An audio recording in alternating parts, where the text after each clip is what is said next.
So good to see it. Good to see everybody there. You can hear me okay? Good morning. Great. Good morning. Good morning. Thank you. Thank you for coming to the Nebraska Zen Center this morning. Max, thank you for being online. It's good to see you guys. Gosh, it just 2 weeks ago I was there. Or was it three now? It seems like a long time. And I want to express my apologies for that. And I'm looking forward to being there with you in person again in just 2 weeks. But it just feels like such a long time. In any case, um, first I want to just talk briefly about the ceremony we just did, just a small part of it, and that is the Shosai Myokichi Jo Dharani. Some of you might know this, but some of you might not. That that particular chant is translated as the disaster preventing dharani, the disaster preventing dharani, and it's said this. It's the idea behind it is that when you chant those sounds, it allows for the prevention of disaster. And whether you believe that or not really isn't so necessary. You don't have to believe it. It's the intention there. I think that's more important for us. But and also there's some part of it, part of us that also desires for there to be, for us to have power over our world. And so the disaster preventer for preventing dharani is a way to empower us to feel like we can do something about the state of the world. And we do it by chanting. In this case, we're doing it through chanting, but it's by no means limited to chanting. Every action that we do can prevent disaster in a literal way. By following the precepts, we're preventing disaster from happening. But what I want to just say here is that as I was listening to the chanting, and I believe we did it 9 times, is that right? Sometimes. How many? Seven? Yeah. Seven. Okay. In any case, what happens inevitably with chanting is the more you do it and more you get into a rhythm of it, especially when it's a repetitive one like that and short, there's a tendency to sag. It's kind of like a canopy when it gets rained on and it just sags. And so just to be mindful of that, that's what I kind of heard happening here is, the chanting starts out robust and then it got slower and slower and it felt like we were like hanging, oh my God, one more of these. Okay. And what we really want, the effect with this, because this is the disaster preventing dharani, there's a sense of urgency to it. There should be a picking up of the pace, and the last one should be the fastest one. The last you can actually go much faster than what you're going right now. And in Japan, I heard it at almost breakneck speed being chanted. And so if you got the Japanese down, and it doesn't take too much to get it, and especially those who've been chanting it a while, but even if you've just started, you get into a rhythm, you get it down. The first couple of them go at a fairly moderate pace, and then you can start to speed it up, right? So you start no mo sammanda moto nan no harachi kotosha sono nanto jito. And what happens when we start to slow down, it sags, and the energy of the space sags. And so speeding it up does a couple of things. It picks up that energy, and it also forces us not to get caught up in thinking. When you go faster, it's like riding a bicycle downhill. You can't think about what you're doing, you just do it. Right? So it's no mo sammanda motonan no harachi korosa sonando jido and gya gya gya gi gya ki unnun shibra shibra hara shibra hara shibra shiza shiza jiri jiri zoja zoja. Now, you don't have to go that fast. But that's just an example. It's an example that you can pick up the pace.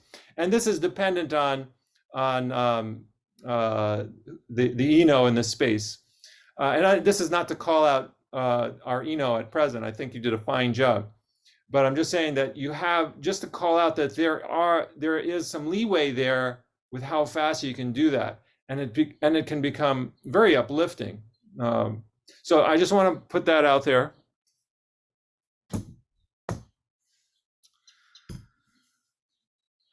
All right. Second thing. Now here we're talking about the second case of the Blue Cliff record.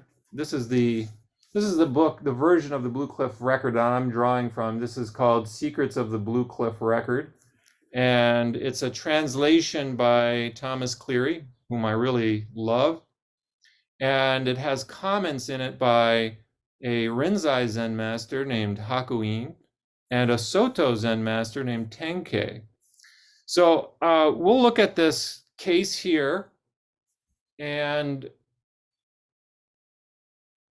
I'll offer you some of the comments from these masters and just some of my own thoughts about this.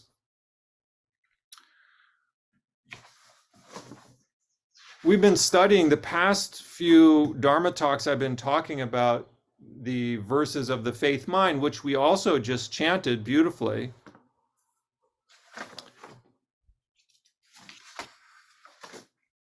And so as I was thinking about what to talk about,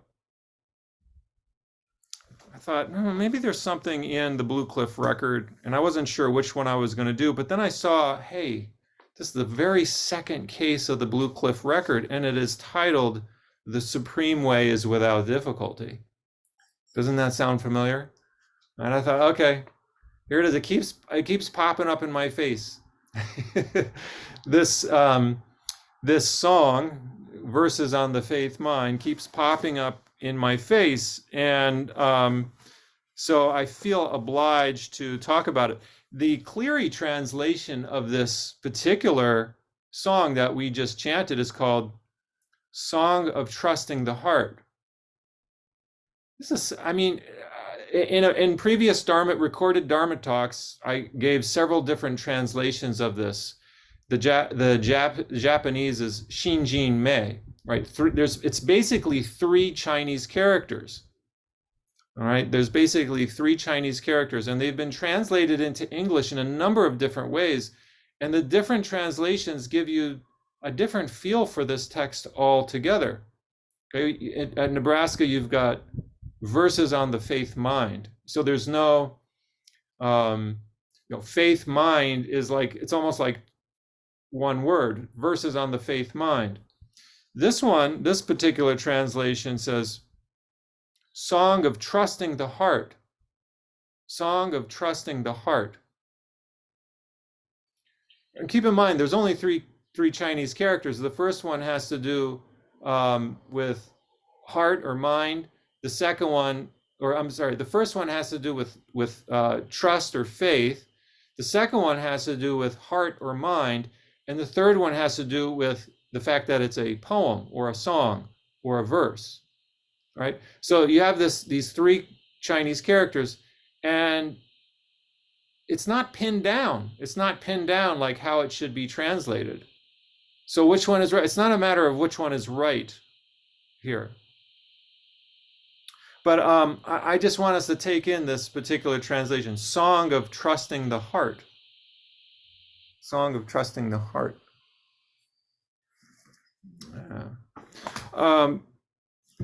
So let's bring this into a practical, into practice for us right here, right now.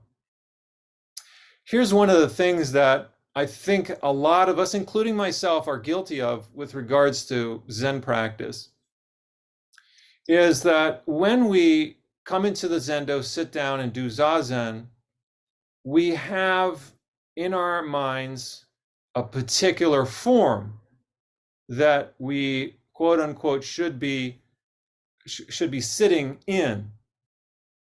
And we call that Zazen. And then as we're sitting, we check ourselves to see how we're sitting. So maybe we will make sure our back is upright, make sure our head is turned the right way, that we're not slouching, that our thumb tips are touching lightly.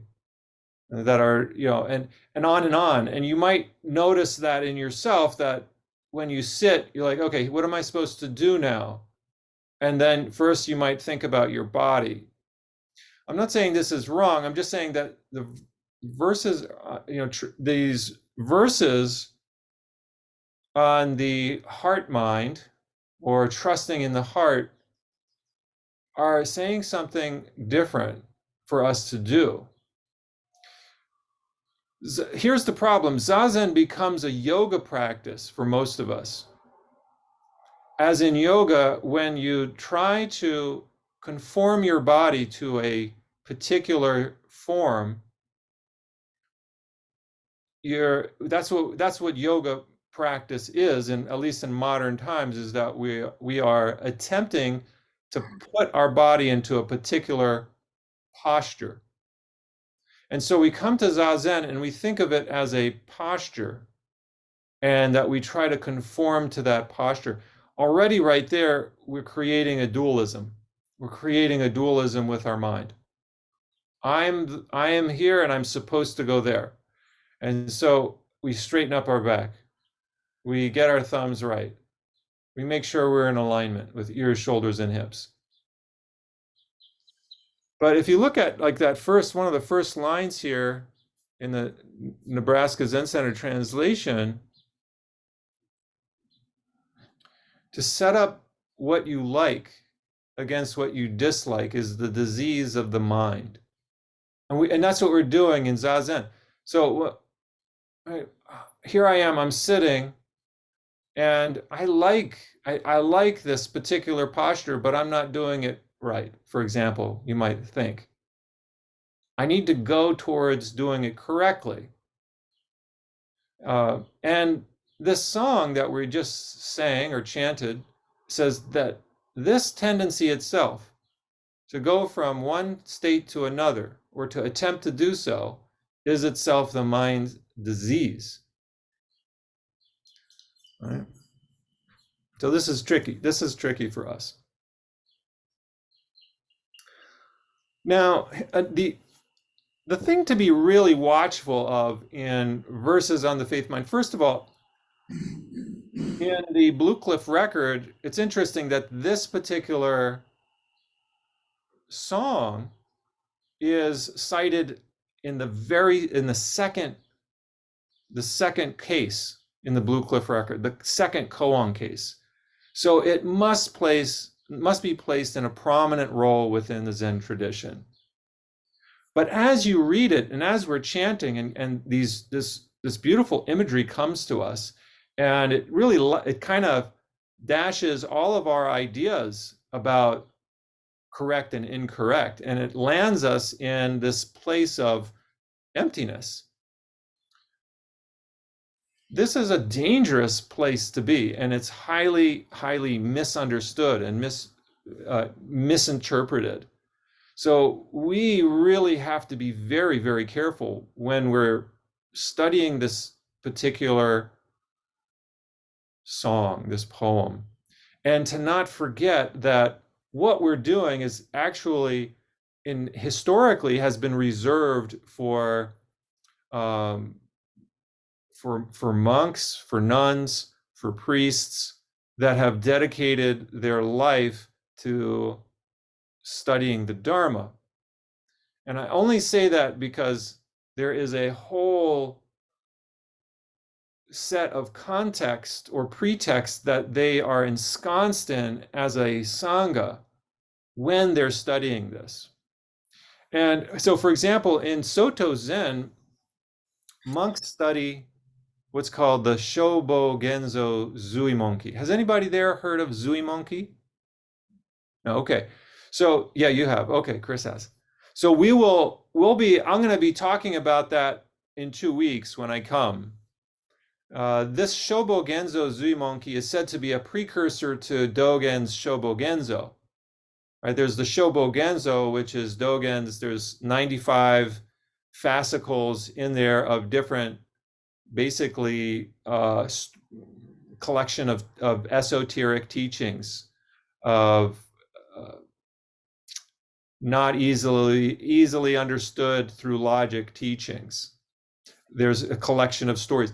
Shobo Genzo Zui Monkey also has a collection of stories, but it's for your average person that doesn't have to have a really high education in order to understand it. This is for your everyday normal person.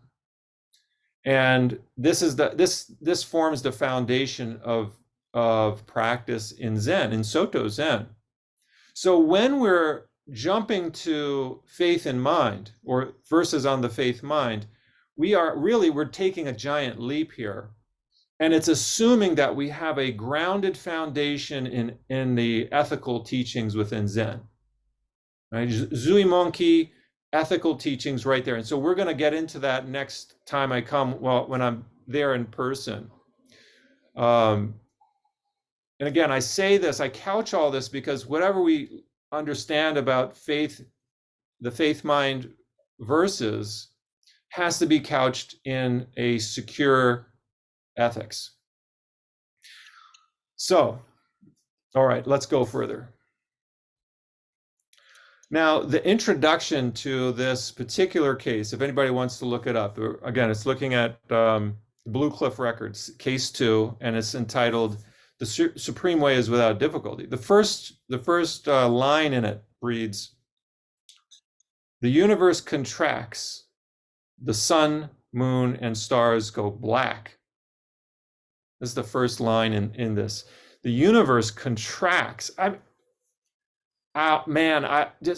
Just get your minds wrapped around that. The universe contracts. This was written, probably 1,000 years ago. Now, granted, I would probably suggest to you that this idea of the universe contracting is referring to us.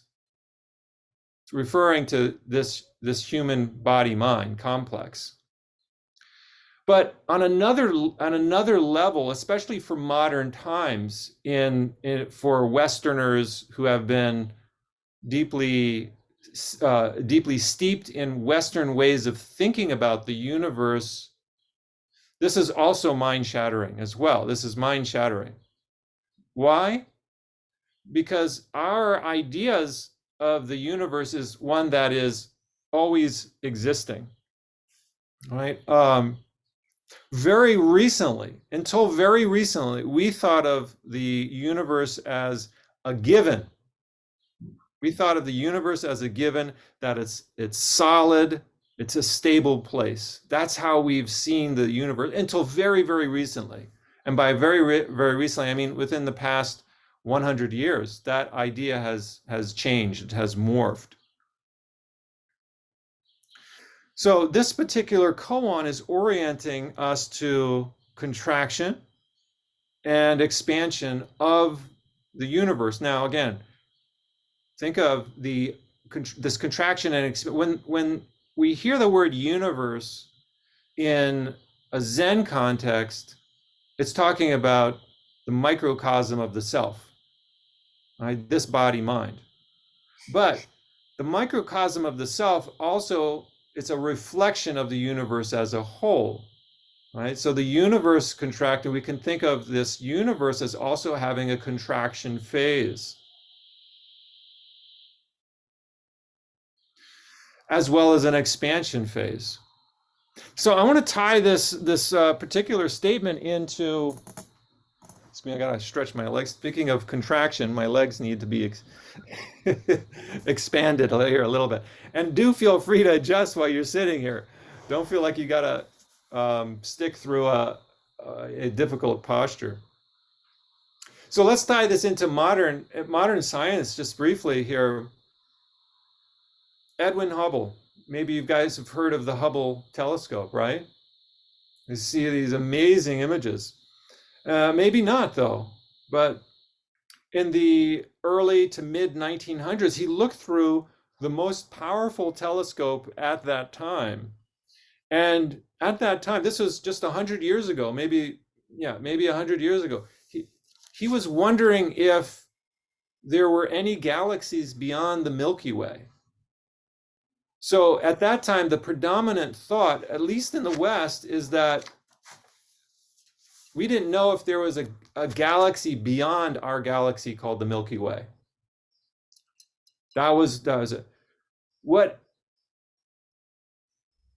he learned two things when he looked through this really powerful telescope. One was that not only are there billions, if not trillions, of galaxies, but they're all expanding away from each other.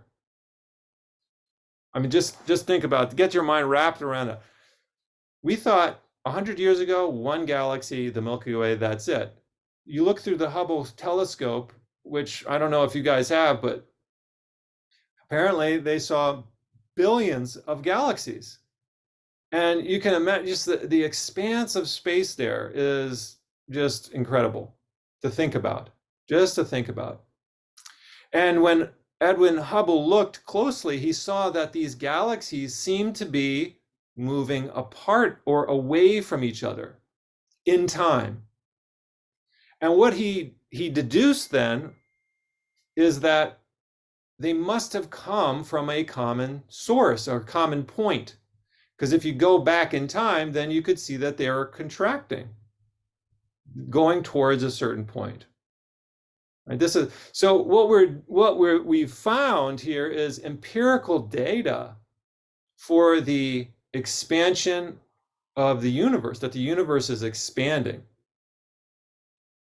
This is a theory, this is a theory of the Big Bang, that everything is going apart from each other.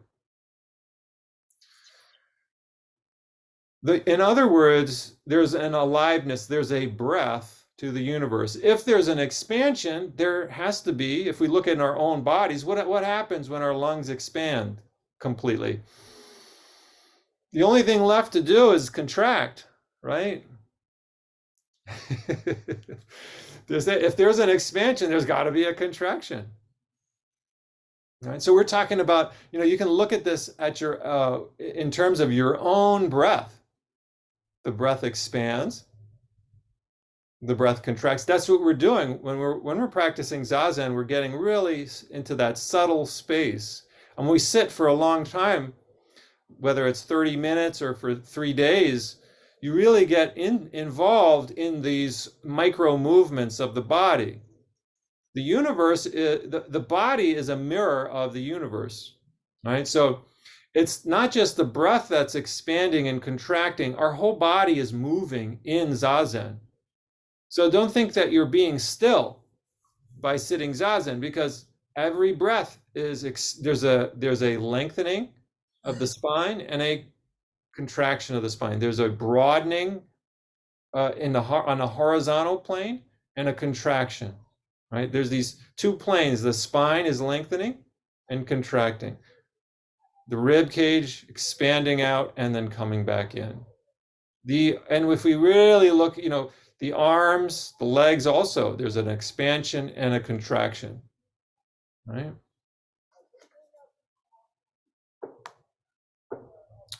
Now, here's another interesting point here, besides this idea of the expansion of the universe. More recently, I don't know if they discovered or they perhaps hypothesized that if the universe had expanded even just a hair's breadth faster or a hair's breadth slower than it did, in other words, the rate of expansion was particular. If it had gone any faster or any slower, we would not have a universe the way that we do today. Right? If it had gone any faster, it would have exploded into just atoms and there wouldn't have been the galaxies formed. And if it had gone any slower, it would have just recollapsed upon itself. So the universe is expanding at just the right rate. And our lungs are following that as well. Think about that. Our lungs are expanding and contracting at just the right rate. What happens if you inhale rapidly, too quickly? You're going to pass out. What happens if you try to hold your breath out? You're going to pass out. It doesn't work that way. Our lungs follow these laws. Our breathing follows this particular pattern of the universe, and it ties us right into the heart of the universe. We're tied right into the heart of the universe. The great way is not difficult if we follow the rules set out from the universe. Right? The supreme way, the great way, is not difficult if we simply follow the laws of the universe, this expansion, contraction. Zen is the study of loss, is another saying. Zen is the study of loss. And this is in contradistinction to this idea of gain, that, we've always got to make more money, get more, have more happiness. There's the other half. There is loss as well.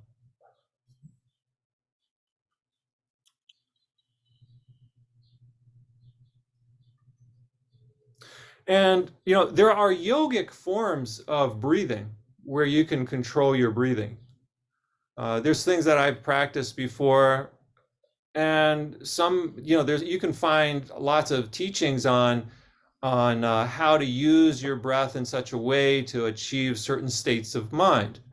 Right? There's Kapalabhati, where you do rapid breathing, and the yogis call this the yoga cup of coffee because it's very stimulating. There's other kinds of breathing techniques that you can do to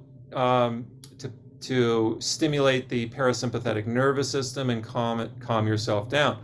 And I'm not saying, I practice these things myself at times, so I'm not saying that we should disparage them at all, but the Zen way of breathing is not that. We're simply, Dogen Zenji says in his universal instructions, he says, quietly breathe through the nostrils. He's not giving you, in Zen, we're not trying to control our breathing. I highly recommend, if you feel a lot of discomfort when you come to Zazen, I really encourage you to do yoga. If you come to Zazen and try doing yoga in Zazen, where you're sitting and then you want to move, you want to change something about how you're feeling, that it's already too late. I mean, you can do that, that's fine, but it's almost too late. And that's why we have to prepare our bodies for Zazen. We have to, and whether that's yoga or some other form of movement that you prefer, that you like, I really encourage you to do that. Because once we're in Zazen, it's different. We're in a different space. But we have to prepare. We need all the monks of the past were prepared prior to doing Zazen. They were prepared physically, they were prepared mentally to engage in Zazen. And they knew the whole ethical background before they started to practice. And that's not always the case for us in modern times. Sometimes we just jump in, and it could feel for some of us like we're jumping into the middle of the ocean without having any instruction on how to swim, right? So I'm just putting out some precautions there, that it's helpful to have some preparation before doing Zazen. The energy, the time that you put into practice it's like planting a garden, right? You can't expect to see fruit the first day you plant the seed. You've got to water the seed. You've got to tend to the seed. You got to make sure you got good compost. You got to make sure you've planted the seed in the right place so it gets plenty of sunlight and good drainage soil.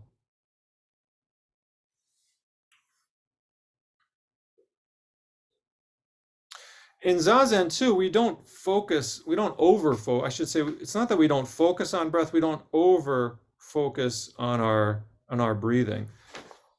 And when we really sit, we can see even our thoughts expand. Even our thoughts expand and contract. Our job in Zazen is just simply to get out of our own way. Let the great way guide you, right? The universe knows what to do. Your body knows what to do. And it's really about letting go of this kind of mental control, this idea that we think we can foster our own enlightenment. In the Zen tradition, that's not what we're aiming at. We're not trying to attain enlightenment as much as allowing the universe to work without interference from our ego thinking. So Hakuin says about this billion worlds, he says about this contracting universe, he says the billion worlds of the universe are bubbles on an ocean. The billion worlds of the universe are bubbles on an ocean. Right? This real sense of impermanence to existence, just as a matter of fact. It's not that it's good or bad, it's just a matter of fact. Tenkei, the Soto master, he says, the universe is too narrow to contain it. The sun, moon, and stars are too dark to illuminate it. What is this it that he's referring to? This is leaving room for some don't know mind.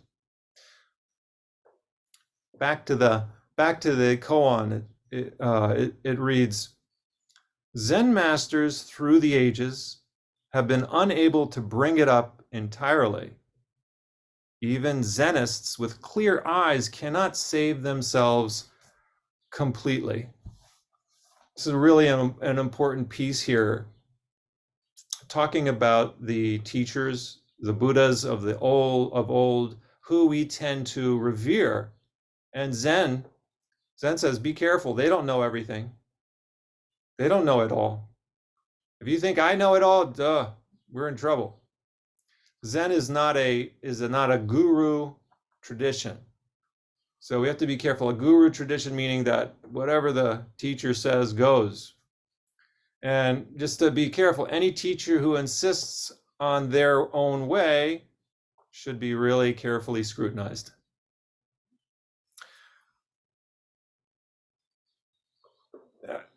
The problem with seeing teachers in this way is it's then hard to find how they fail. I don't know if any of you saw the recent video of the Dalai Lama. Did you guys see that? Mm-hmm. He was on, maybe some of you did. He was on video, and he was asked to, this young boy asked him to give him a hug. And I'm assuming this was taking place in the Dalai Lama's abode in Dharamsala. And the boy was, I believe, of Indian heritage. And so the Dalai Lama talks with him, embraces him, and then he does this very weird thing where he sticks out his tongue and he says, "Suck my tongue." Did you guys hear that? Yeah, you heard about that. This is an example where we don't want to see the limitations of a teacher.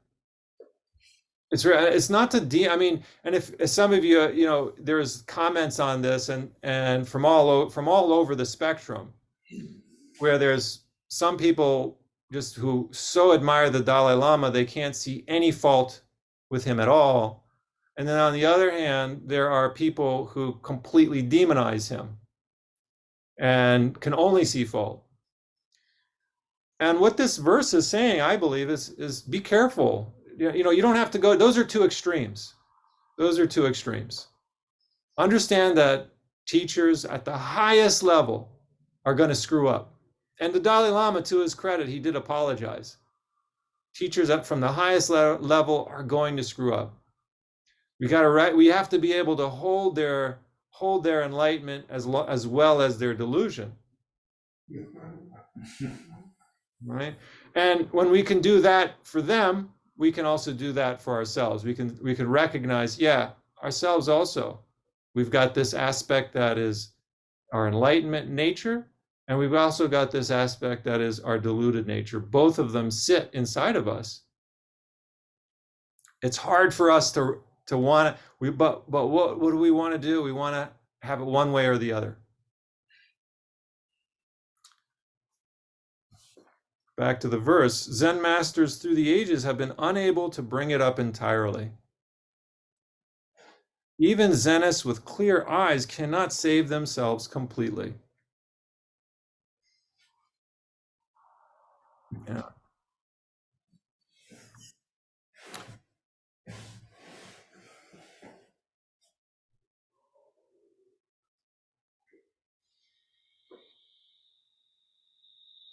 So let's move on to the case itself. The case itself reads, as soon as there are words spoken, this is discrimination. This is clarity. I don't remain within clarity. Do you preserve anything? All right, another place to be careful with. First of all, as soon as there are words spoken, this is discrimination. As soon as we speak words, as soon as we say something. First point here is that we got to be careful to think that we shouldn't say anything, therefore. Or some people make the conclusion then, oh, as soon as you say something, okay, then I'll be quiet. That's not it either, right? That's not the point. But one of the things this is saying is that our usual mode of thinking in practice is that we're in a place of delusion, that there's a method, and then that method will take us to enlightenment. Joshu, in this case, he says, let go of clarity, don't preserve it. That's true freedom. Let go of clarity, let go of enlightenment, even. Let go of enlightenment.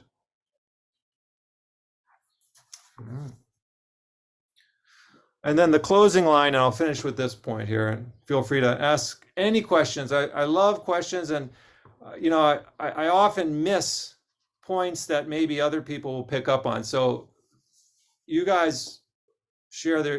I welcome your questions and comments here.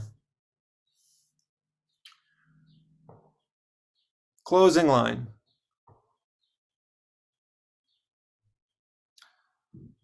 I'm sorry. Then a monk asked, this is responding to Joshu about clarity. The monk asked, since you do not remain within clarity, you let go of your enlightenment, what do you preserve? Joshu said, I don't know either. The monk said, since you don't know, why do you say you are not in clarity? So this monk is trying to trap him with words. Joshu says, you've posed the question, now you can go. So Joshu is not going to be captured by words. He says, get out of here. You're not going to capture me in words. It's time to let go of this matter. Right? Don't play around. Thank you.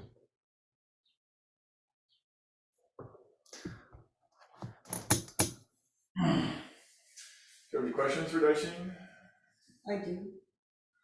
So what is your take on the line to seek mind with the mind is the greatest all mistakes. Yeah. To seek mind with mind. Right. Well, what's been your experience with that, Vicky? I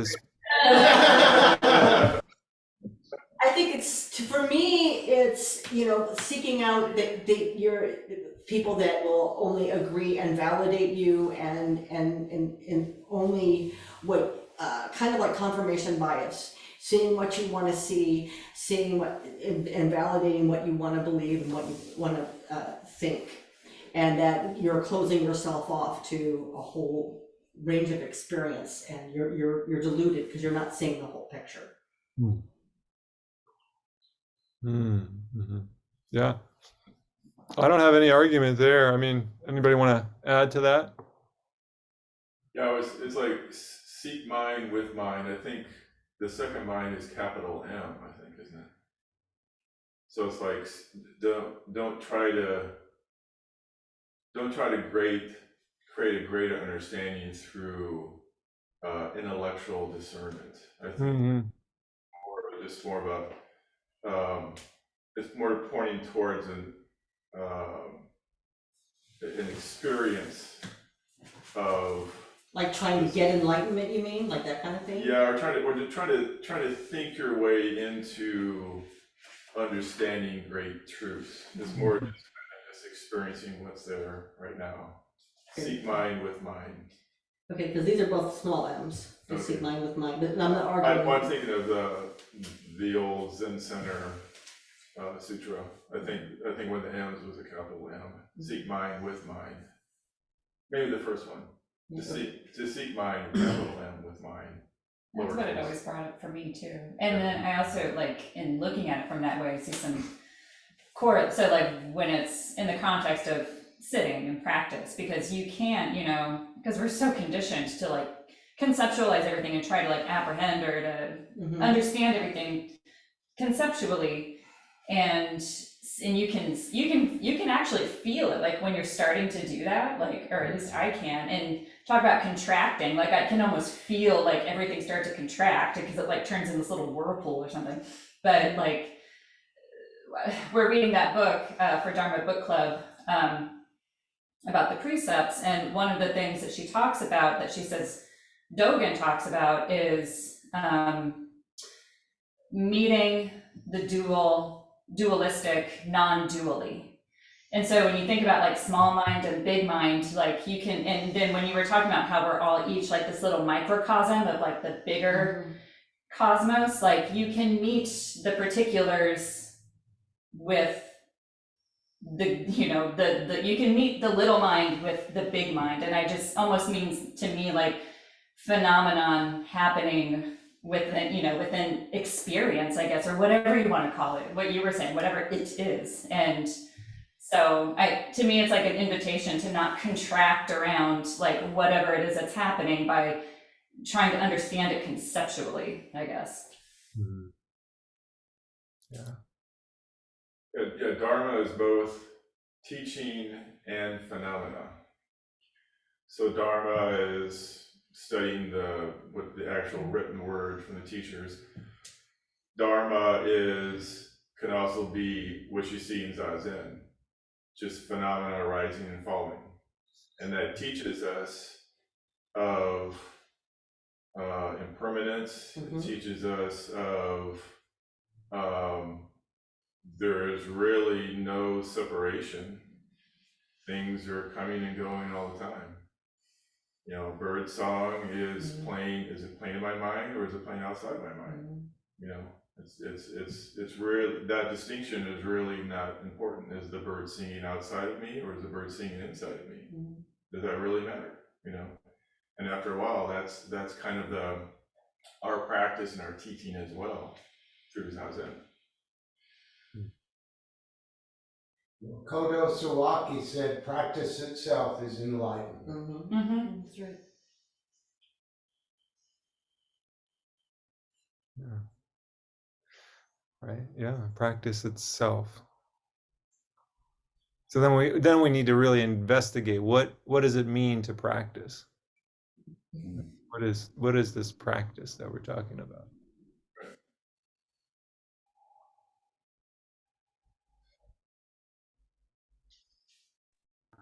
Daishin, I'd like to circle back a moment to what you were mentioning with the breath earlier, how there are these breathing techniques that are, useful on occasion, but in Zen we're not working typically to control the breath in that manner.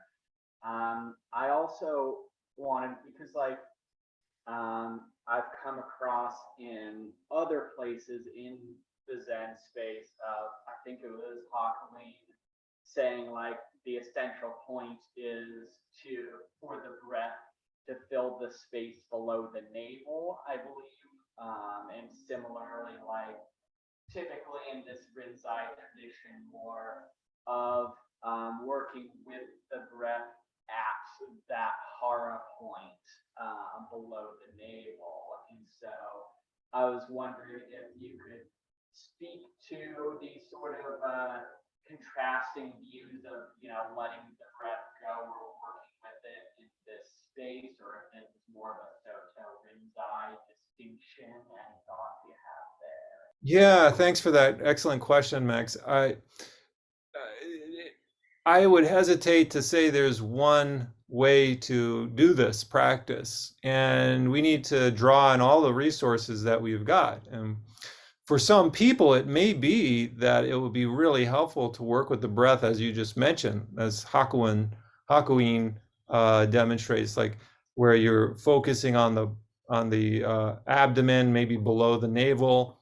That might be an appropriate instruction for some people, and it may not be appropriate for others. So it really depends on the personality type.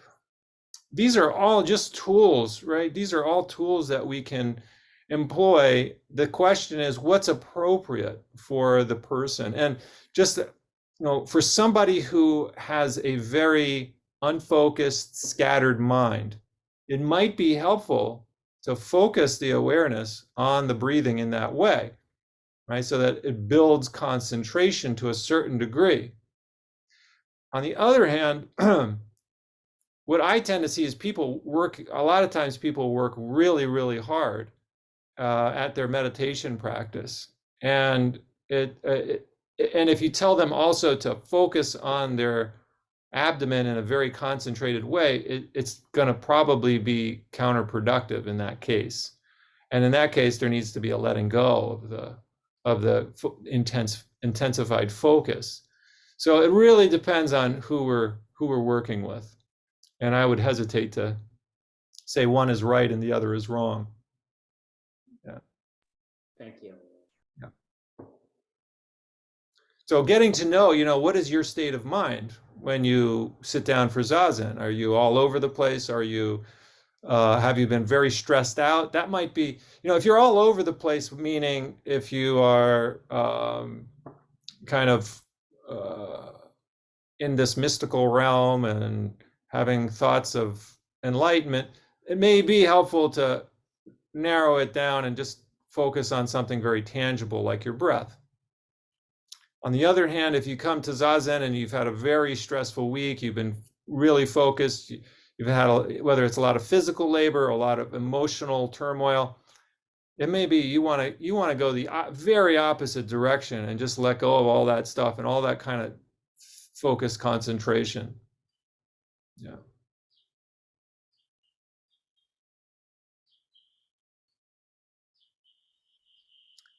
But I encourage people to try it out and ask, and I'm happy to talk with people about their situations if they want.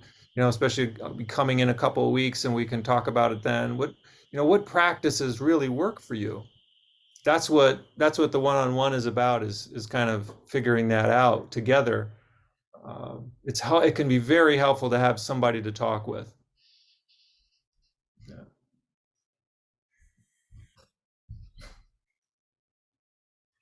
So I hope you guys will take me up on that.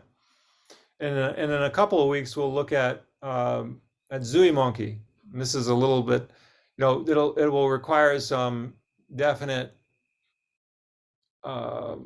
context. Now this is the seminal writings of Dogen, not even writings of Dogen, they're recordings of Dogen's writings, or of Dogen's talks, called the Zui Monkey. They're recordings from his disciple Koun Ejo. And they really offer some very, very practical instruction for how to live. Right?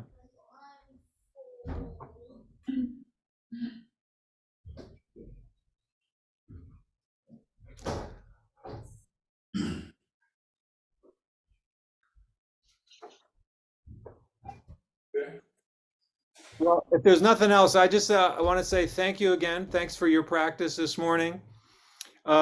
Feel free to reach out to me if you want to, if you don't want to wait until 2 weeks when I'm there, we can have an online conversation.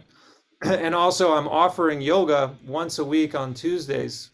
That is especially for our practice. So feel free to join me there. It's online Tuesdays from 4 to 5. And I can give you more info on that if you want. Okay. Or you can talk with folks there at the Zen Center. All right. Thank you, Daishin. Thank you, Daishin. Thank you. Oh, thank you.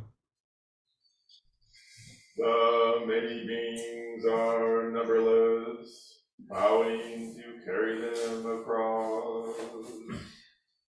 The many beings are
Thanks again, Daishin. Thank you, Daishin. All right, thank you all. You guys have a good rest of your day. Thank you. Will this leave Zoom going for the Dharma, or for board meeting then, or? Sure. You may want to stop the recording though. Of course.